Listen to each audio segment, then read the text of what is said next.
Did not concede democracy to lose. And indeed, I'm not at all trying to suggest to you that Zheng Jingguo was a Democrat. He conceded democracy with the full expectation and confidence that the KMT would continue to win throughout his lifetime, and indeed they do continue to win throughout his lifetime. And as we know, of course, the KMT continues to be powerful and continues to win long after CCK passes away. So the point I want to make here is that the KMT concedes democracy not in a moment of crisis, not when the regime is facing imminent collapse, but rather it concedes democracy with tremendous stocks of what we call stability and victory confidence. It was a regime in 1986 with tremendous confidence, and it had a lot of reason to be confident. After all, the KMT oversaw an extraordinary developmental state. It oversaw and it took credit for facilitating rapid economic growth in Taiwan and industrialization. Not only did it oversee economic growth, but the regime also takes credit for having facilitated balanced economic growth. One of the key storylines of Taiwan's post-war economic development is that the distribution of income was extraordinarily equitable, given that it was an economy growing around 10% per year if one looks at the Gini coefficient, which of course is a clunky and crude measure, but nonetheless over time it's not unreliable. It's in and around where the Nordic countries are. It's in and around where Japan was. So we saw economic growth with equity. It was an extraordinarily well-organized party. It was disciplined. It had already institutionalized a phenomenally effective electoral machine at the local level. It was a party also, and Tin Ho Mao writes about this in The Great Transformation, it was a party that was not without adaptive capacity. After all, this was a party that undergoes a Taiwanization process in the 1970s. It begins to recruit local Taiwanese into the party ranks and into the ranks of the state apparatus to, in other words, in many ways, re-portray the KMT as an indigenous political party. And of course, it has tremendous victory confidence because it oversees a democratic transition in which the electoral system of choice is a single non-transferable vote multi-member district system, which gives the KMT an enormous advantage and also a tremendous seat bonus in the countryside. In other words, the KMT, endowed with both stability and victory confidence, concedes democracy not to lose, but concedes democracy to win. So as we say here, the KMT ultimately chose to concede democracy because the party was in a position not of desperation, but of fairly strong confidence that democratic concession would ensure both the KMT's electoral victory and the maintenance of stability. So our theory, therefore, and I'm going to very briefly introduce it then, is really composed of three parts: strengths, signals, and strategies. So we argue that it's more likely an authoritarian regime will choose to concede when it enjoys both stability and victory confidence. And this confidence is a function or a reflection of the buildup of antecedent strengths, right? A usable past, a credible claim to economic development, balanced economic growth, organization, all the things that I've just discussed. So we argue that a regime is more likely to concede when it has these antecedent strengths. We also argue that an authoritarian regime is more likely to concede when it has just passed the apex of power. Now, this is not a curve that shows up in any of our publications. It's just for heuristic purposes. But essentially, the argument we make here is that democracy is most likely when a regime has, or a party, an authoritarian party, has just passed the apex of power in which it can see looming crisis over the long term. That power is slowly beginning to wane. And it sees this because it receives signals. The clearest signal are electoral signals, right? So the KMT has limited, unfair, unfree elections. No opposition parties are allowed to run prior to 1992, but it does allow Deng Wai candidates to run, and it can see over time the slow decline of its popularity, right? It's certainly still dominant, it's certainly still winning, but we see the slow decline.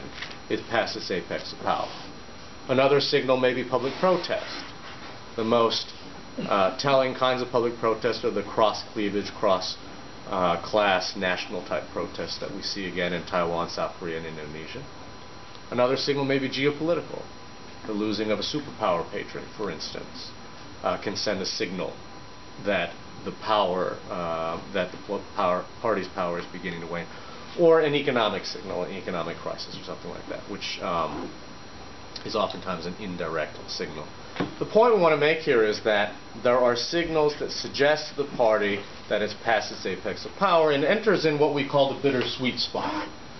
It's bittersweet. It's bitter because the regime has to consider now conceding, but it's sweet because if it does concede, and it does concede when it's still up there, it stands a very good chance of doing well, of thriving, or minimally surviving. Of course, the implication of this is that you can hurtle through the bittersweet spot. And once you pass a certain point, Barbara Geddes is right. You do have no other option but to hang on, and to hang on by repression. So in our study, we put Taiwan really at the top. And the story I tell you of Indonesia is just about to have hurtled through, but it still has enough legs that Golkar is able to come in second. This then leads to the third part of the theory, which is strategies. When you have strengths and you have signals, there is then the struggle for re-legitimation strategies. And what our logic of explanation then expects is conflict within the ruling party. And some of this conflict will revolve around the decision to either hang on, or as it were, the decision to concede. Now, we can't get inside the heads of dictators, we can't get inside the heads of these people who are making these arguments and struggling within the party, but we can see the outcomes of these struggles. And the outcomes of these struggles are decisive concession reform. Free and fair elections, the institutionalization of an electoral commission, media reform. In other words, reforms that allow for the possibility of defeat, no matter how remote. Hence, the paradox, right? And Dan and I write about this in our 2013 piece. When a ruling party enjoys substantial incumbent capacity, this not only increases its ability to sustain authoritarian rule, but can lessen its imperative to do so. Right? So, strong parties have the capacity to remain authoritarian, but they also may have the incentive to choose to concede democracy. Now, this in many ways seems counterintuitive, but it actually isn't that counterintuitive.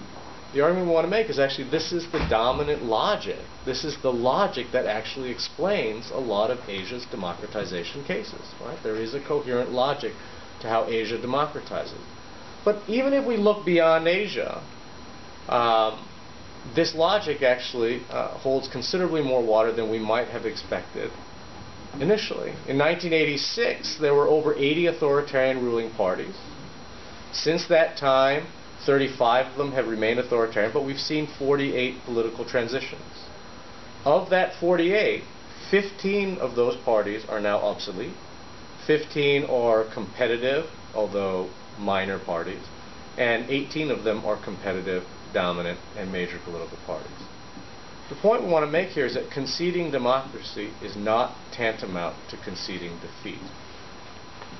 Right? The understanding that conceding democracy is tantamount to conceding defeat is, in many ways, the conventional wisdom in how we think about democracy. We want to sort of turn that on its head. Conceding democracy does not mean conceding defeat. In other words, then, it may be incentive, if I might use the language of political science, it may be incentive compatible for authoritarian regimes to choose to concede. And if it may be incentive compatible, then we're really talking about choice. And again, to come full circle, where there is choice, we see possibility. So now we return to the question of China. In our view, or at least the view of our theory, the democratic possibility is very real in China. And it's very real in China for all the same reasons that the Martin Jacques of the world say it's not real in China. It's very real in China because according to the logic that we're presenting now, in fact, is the best time for the Chinese Communist Party to concede. And in the book, we treat it as a candidate case. We understand the CCP as having just passed the apex of power.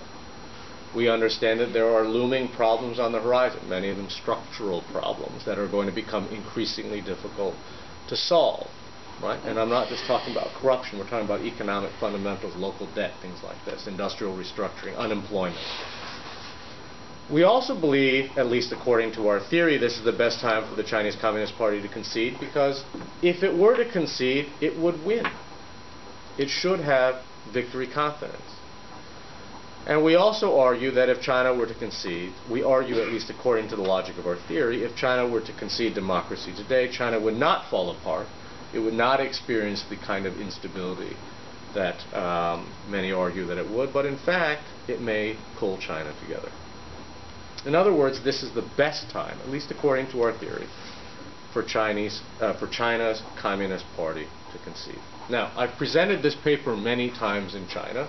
I have a lot of friends in China, and we have a lot of frank conversations about this in China. And I just want to share with you some of the reactions, because we're writing up this chapter as a way of saying this is what our theory would say should happen in China, but this is actually what Chinese people are telling us. So one reaction is, and I hear this all the time, this is a great argument, right? This makes a lot of sense. It makes a lot of sense for the long-term interests of the party.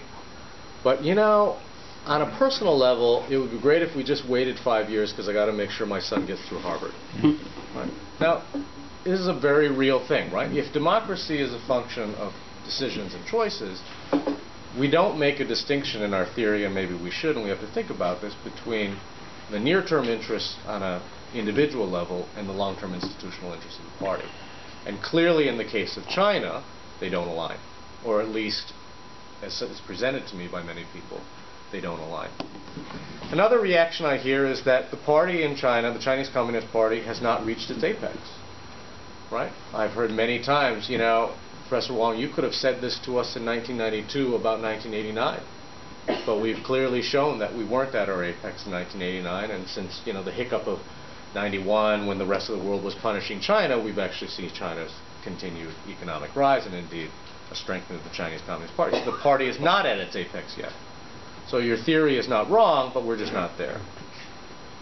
Interestingly, we also hear from an equal number of people that the Chinese Communist Party has already hurtled through the bittersweet spot. That it is so thoroughly delegitimated that if it were to concede major political reforms right now, there is a fear, a not implausible fear, that the Chinese Communist Party would suffer severely. That it would not be a concede to thrive. In fact, it would be a concede to not survive.